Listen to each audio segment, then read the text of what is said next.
Inuulat naming binantayan ang PCSO o Philippine Charity Sweepstakes Office sa ahensyasan. Hindi pwede ma-bankrupt ang PCSO. It earns about 50 million a day. Everywhere you go, they look at PCSO as so wealthy. Tatlong araw po siya dinaturukan ng septasi dahil ang mahal-mahal po ng 650. Generic na lang pinibigay namin 62 pesos lang. at ang kalagayan ng mga kasambahay sa bansa.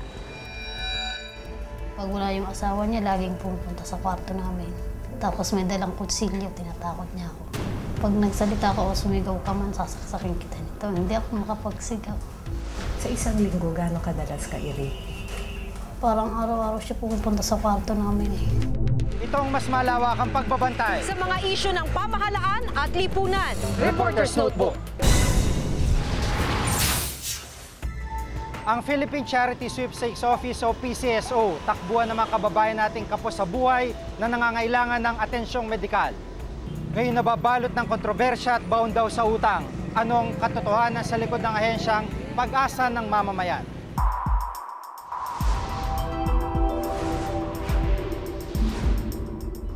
Ikaw ang kanlungan ng nangangailangan. Ahensyang lumilikom ng pondong sumusuporta sa programang pangkalusugan ng pamahalaan. Takbuhan ng mga mahihirap na nangangailangan ng atensyong medikal at kilalang opisina ng kawang-gawa o charity programs.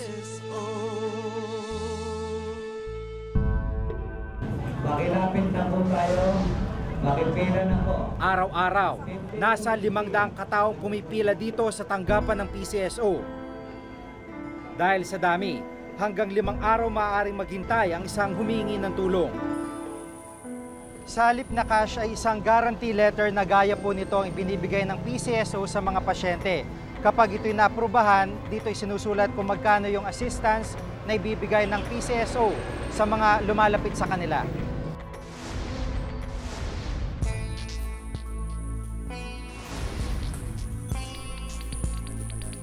Sa San Lazaro Hospital, mahigit 1 buwan nang nakakonfine ng 2 taong gulang na si Carl, bunso sa 6 na magkakapatid.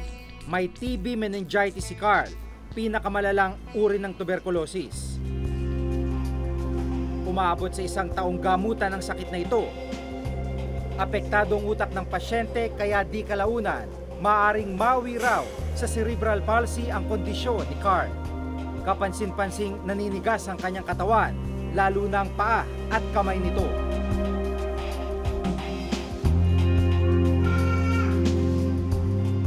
Dahil rin sa sakit, may hydrocephalus na ang bata. Upang tuluyang gumaling, nangangailangan sila ng 80,000 piso. Katulad po nung nakaraan, wala pong pera.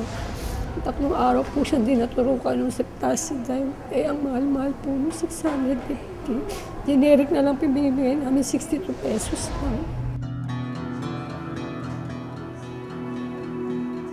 Hikaw sila sa buhay. Umi-extrang truck driver lang ang ama niyang si Mang Alejandro. Nakalapit na sila sa iba't ibang charitable organizations, kabilang na ang PCSO. Ngunit 9,000 piso lamang daw ang nakuha nila mula rito. So, yun ho bang 9,000 sa tingin nyo kulang pa o sapat na ho yun? Kulang pa po. Dahil? Sa dami po ng gamit. Tapos meron pa po ibang lumagdag. Mamahal pa rin po binigay sa amin. Sa ilalim ng Individual Medical Assistance Program, di tataas ng 20,000 na lang ang ibinibigay na financial assistance ng PCSO. Ang bagong patakarang ito nakasad sa isang board resolution ng PCSO na naipatupad noong 2008. Gayunpaman, case-to-case basis pa rin daw ang pagbibigay ng pera sa beneficiaries bagamat may itinakdang maximum financial assistance. But that's not to say if the patient is sick of a dreaded disease, you will stick to the 20,000, no? Pwedeng halimbawa mas malala ang kanyang sakit at depende rin sa estado niya sa buhay, na-adjust yung 20,000 na yun. Kung kailangan niyang mas marami, ibibigay sa kanya yung karapat-dapat. Guarantee letter din ang naabangan ni Lola Angela mula sa tanggapan ng PCSO. May tumor sa utak ang apo niyang si Denmark 12 taong gulang at nakakonfine sa Jose Reyes Memorial Medical Center. Ako nga minsan nalulubag din ang loob ko eh. Kasi yung nangyari naman sa kanya, hindi ko rin kasama, hindi ko naman naasahan sa kanya yun eh. Ako kasi hindi ko inaabot nga sa sarili ko yung ma-hospital pa ako. Oo eh, sa kanya pa. Ang inaasahang guarantee letter, katumbas ng operasyon ni Denmark.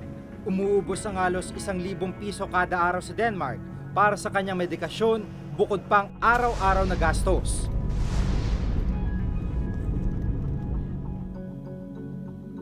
Sa Bulacan, binisita namin ang pamilya ni Denmark, pangatlo siya sa 8 magkakapatid. Ang ama niyang si Virgilio, operator ng printing machine sa Maynila. 8,000 lamang ang kita nito kada buwan, kaya malaking pagsubok raw sa kanila ang araw-araw na gamutan ng anak. Upang may pantustos, umabot na rin sa mahigit 20,000 piso ang kanilang inutang. Ang akin kasi gusto ko isapalaran na rin. Bahala ng Diyos kung maililigtas siya o hindi. Kung ano man mangyari, at least na isasapalaran ko. Isasapalaran ko talaga siya. Inano ko na talaga sa sarili ko yun eh. Kasi naaawa talaga ako sa kanya. Kaya malaking tulong ang perang makukuha sa PCSO. Kung pwede tulungan nila yung anak ko. Kasi wala talaga kaming pwedeng i-ano sa kanya eh. Nahihirapan nga ang loob ko eh. Ngayon nga lang sa hospital, kailangan ng tugo. Wala kang pambiling tugo. 2008 nang i-report ng Commission on Audit ang utang ng PCSO na umabot na mahigit 1 bilyong piso. Mahigit 300 milyong piso dito, utang sa mga ospital. Noong 2008, mahigit 46,000 guarantee letters ang inaprubahan ng PCSO, katumbas ng 100 milyong piso. Ito raw ang dahilan kung bakit lumobong pinasa nitong utang sa kasalukuyang administrasyon. Suma total, umabot sa 3 bilyong piso ang utang ng PCSO sa iba't ibang ospital sa bansa. Pinakamalaki ang utang sa Makati Medical Center na umabot ng 29 million pesos. 19 million pesos naman sa National Kidney and Transplant Institute o NKTI. Nung bago kami dating dito, sunod-sunod ang sulat ng mga ospital na naniningil. Hindi lang 10 milyon, lumalampas pa rito. Kung ako man ay direktor ng ospital, iisipin kong wag na muna magbigay dyan kasi kung hindi nakakabayad, no? And tama rin naman yun. This is a running account. Magbayad man kami sa ospital ng 10 million ngayon, bukas na bukas, daan-daan na naman na pa sakit ang papasok. So, pagkulong-kulong lang yan. Nitong mga nakarang araw, lumabas ang balitang 31 kidney transplant patients ang namatay. Hindi umano tinanggap ng NKTI ang guarantee letters ng mga PCSO patients. Tumanggi ang pamunuan ng ospital na magbigay ng pahayag. Ongoing ngayon ang aming reconciliation of accounts with NKTI dahil kasi malaki yung naging kakulangan ng PCSO sa kanila.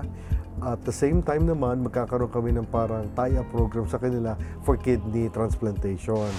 56 governors getting 2 ambulances for free all over the Philippines. And I found it so unfair. And I can even name you some of the congressmen who were getting theirs for free also.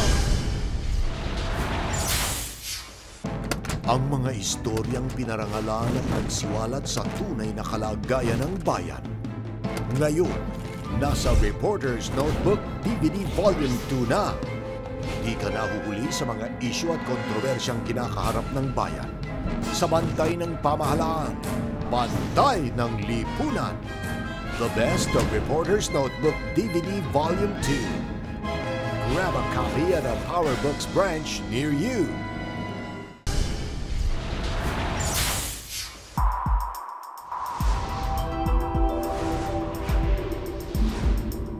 Let's find out. Let's play Lotto. Nobyembre noong nakarang taon, umabot sa 740 million pesos ang naging jackpot sa Grand Lotto ng PCSO, pinakamataas sa kasaysayan. Mahigit 4 na bilyong piso ang kinita ng ahensya. Sa legal na paraan ng sugal tulad ng Lotto, kumukuha ng pondo ang PCSO. 30% ng kita inilalaan sa charity. Dahil sa milyon-milyong pisong halaga ng jackpot na ipinamimigay ng PCSO, malaking katanungan kung paano nalubog sa utang ang ahensya. To my dismay, the COA reported that we are, for the last, I think, 3 or 4 years, we've been suffering a net loss. So I couldn't believe that myself because, everywhere you go, they look at PCSO as so wealthy. Hindi pwede ma-bankrupt ang PCSO. It earns about 50 million a day sa gamings.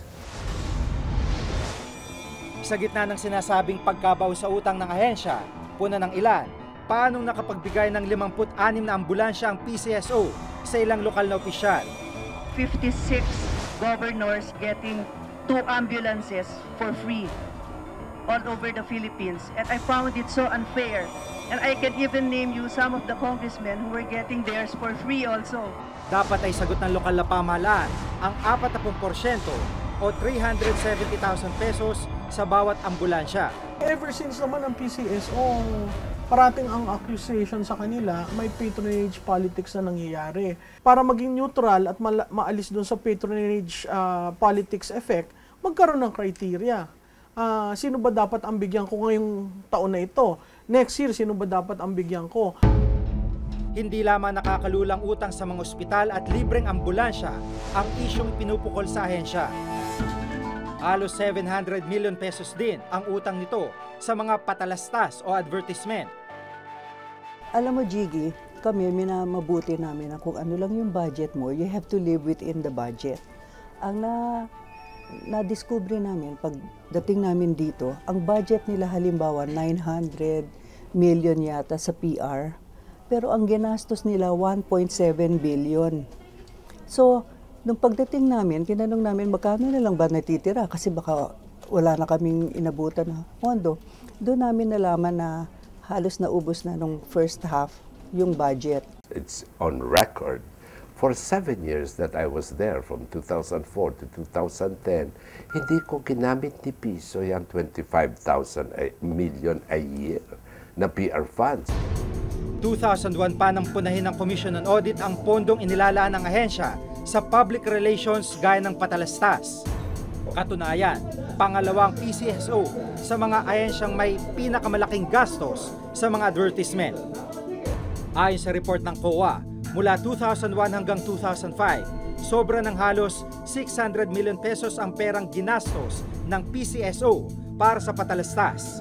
Imbes na 1.7 billion pesos lamang, gumastos sila ng 2.3 billion pesos. Maging sa pinakahuling COA report ng taong 2008, labis pa rin daw ang paggamit ng pondo para sa commercials. Pero ang tanong, bakit kailangang gumastos ang ganito kalaking halaga, gayong monopolyo naman ng PCSO ang loto at sweepstakes sa buong bansa? Dapat siguro ang paggamit ng ads doon sa pagpapaalam sa taong bayan ano ang pagkakaiba ng PCSO ngayon sa dati. Kung ngayon siguro lumipat na kami sa ibang opisina o ang aming serbisyo ganito na o ang sistema ng pag-check up ay ganito lang at ito lamang ang aming popondohan. Yun ang mahalagang malaman ng taong bayan. We try to do cost-cutting measures. Sa PR, nag-cut kami dyan ng 40%. Napuna ng COA maging ang mga forfeited prizes o yung mga hindi na-claim na premyo ng PCSO. Ayon sa batas, kailangan gawing charity fund ang mga hindi na-claim na premyo ng loto at iba pang laro ng PCSO. Mula 1991 hanggang 2006 o sa loob ng 15 taon, nakaipon ng PCSO ng halos 2.5 billion pesos na forfeited prizes. Ngunit po na ng COA, inabot ng 2 hanggang 9 na taon bago may sauli sa charity fund ang pera. 742 million pesos naman ang unclaimed prizes mula 2004 hanggang 2006. Nakatala sa kanilang journal na i-transfer na ang pera sa charity fund noong 2008. Pero nang busisiin ng COA, sa papel lamang ito, ang cash hindi pa rin talaga na isasauli. Halos ganun din kalaking forfeited prizes mula 2007 hanggang 2008 ang hindi pa rin isinasauli sa charity fund ayon sa pinakahuling audit ng COA. So lahat ng mga unclaimed dividends noon, pinarevert na namin lahat sa charity fund namin. Sa kabila ng sangasangang isyong kailangang resolbay ng ahensya, marami pa rin ang mga taong umaasa sa tulong na maibibigay nito.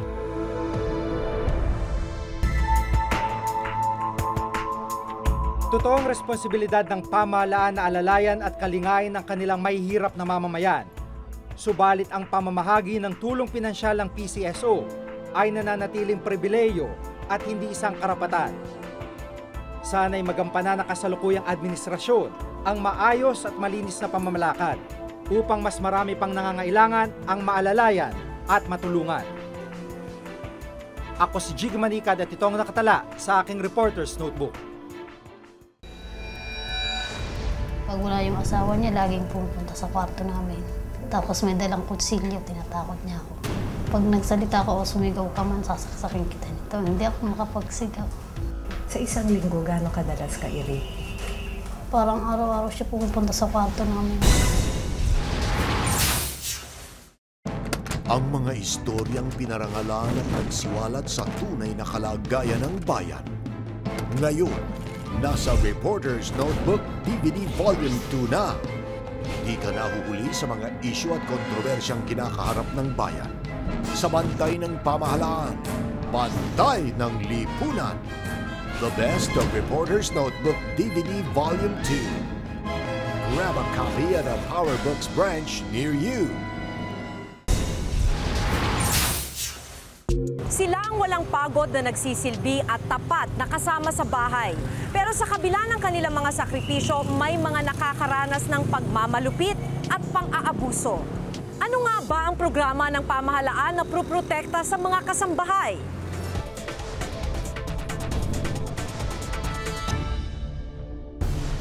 Iba't ibang kwento na ng pang-aabuso at pagmamaltrato sa mga kasambahay ang naging laman ng mga balita.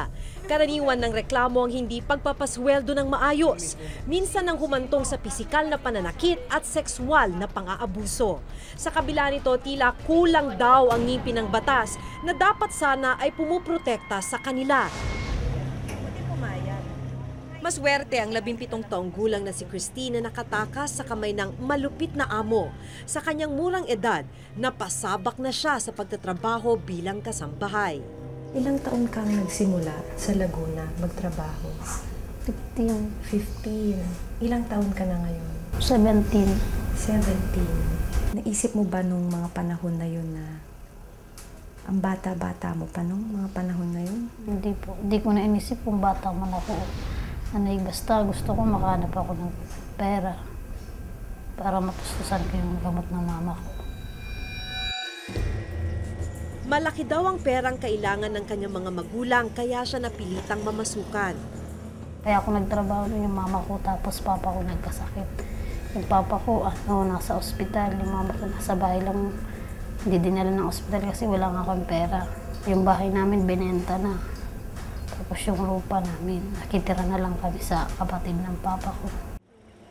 Sa unang 3 buwan niya sa mga amo sa Laguna, hindi niya ito nakitaan ng pagmamalupit. Pero unti-unti daw lumabas ang tunay nitong ugali. Iba't ibang uri ng pananakit ang naranasan sa kamay ng amo. May nawala silang pera, tapos ako pinagbibintangan nila na kumuha daw ako ng pera. Sabi ko ni isang kusing wala akong pera.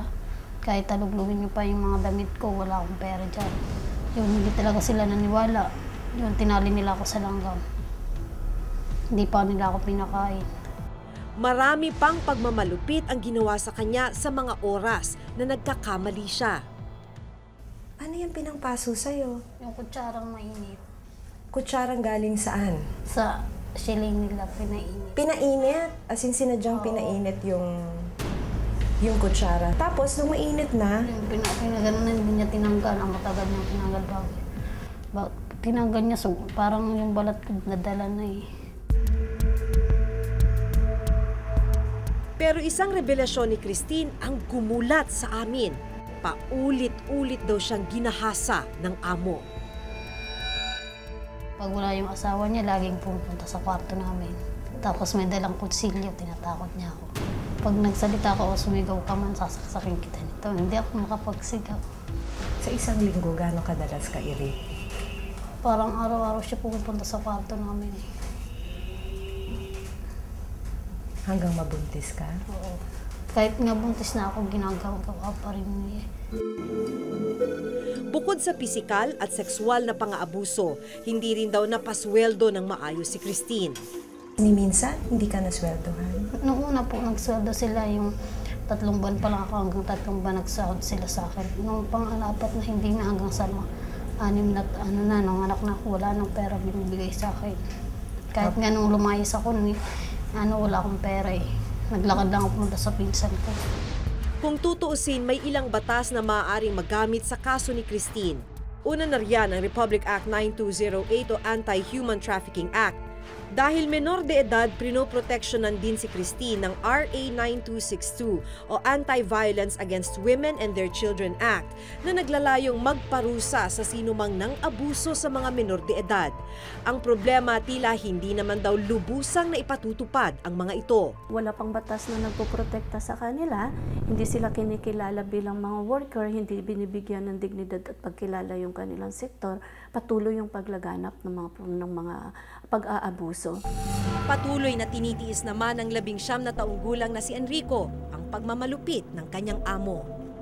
Bihira lang kasi siyang nakakalabas sa pinapasukang bahay lalo na't walang pahintulot.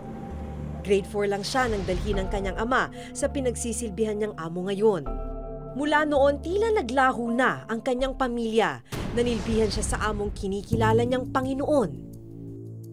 Kung saan po nila ako iutos, kung maglilinis pong bahay, lilinis po. Kung maglilinis ng bodega, linisin ko po.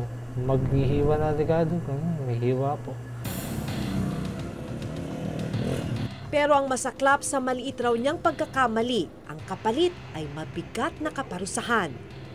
Yung sa sinaing lang po, nangyari po, nasunog. Ayun po, binatukan, tapos napasagot po ako. Nasuntok po yung bunganga ko, tanggal po yung ngipin. Pero bukod sa pananakit, hindi rin daw nakakatanggap ng sapat na sweldo si Enrico. May pagkakataon pang 300 piso lang ang natanggap daw niyang bayad kada buwan. Pagkamali ka, yun po, konting bawas. Tapos minsan wala rin po maibigay. Sa kabila ng nararanasang pagmamalupit, wala daw siyang planong umalis sa pinagsisilbihang bahay. Wala na po, wala rin po akong napupuntahan. Okay na po sa akin to. Masaya na rin ako kung anong lagay ko ngayon. At least nabubuhay po, nakakain.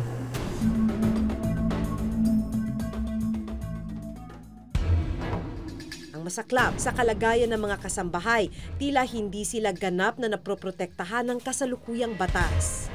Ang Labor Code of the Philippines ang tanging batas na sumasaklaw sa mga kasambahay at ayon sa probisyon nito, 800 pesos kada buwan lang ang minimum wage ng mga kasambahay. Sobrang liit at napag-iwanan na. Nakikita talaga na marami pa rin sa kasambahay ay napakababa yung sahod. Wala silang SSS, wala silang PhilHealth, wala silang pag-ibig. At kadalasan ito sa kanila ay mga ina din ng tahanan na nagpapadala ng pera nila doon sa probinsya, mga anak na tumutulong doon sa kanilang mga magulang. 12 taon nang ipinanukala sa Kongreso ang Magna Carta for Kasambahay. Layo nitong mabigyan ng mas mataas na sahod at benepisyo ang mga kasambahay. Pero kung tutuusin, mababa pa rin ang sweldong ipinanukala. Sa Metro Manila at mga lungsod, nakasaad na dapat pasahuri ng 2,500 pesos kada buwan ang mga kasambahay. 2,000 naman sa mga nasa probinsya.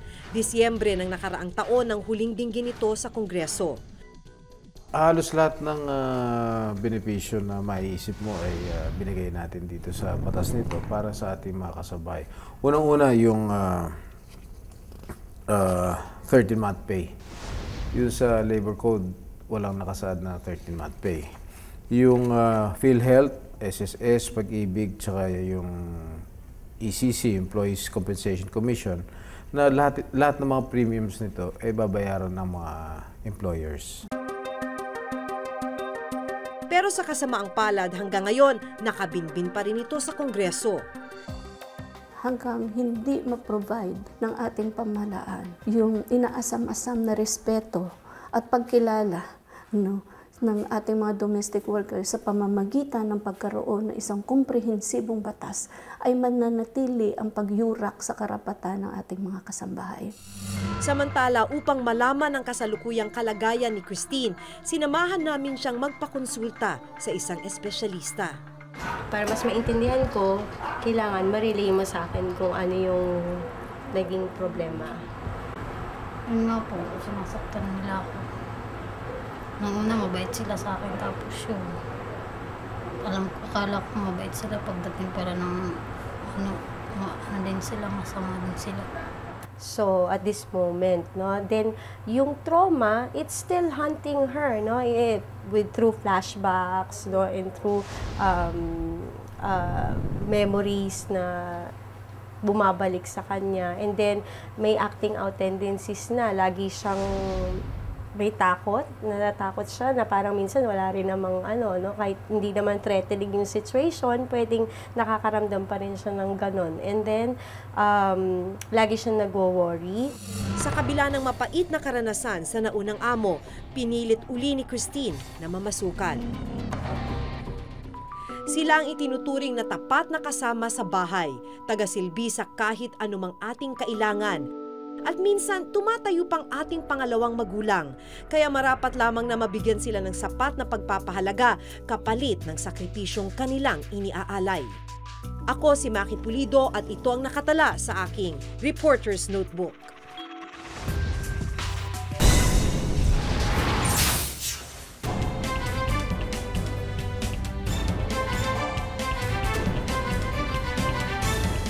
So wealthy.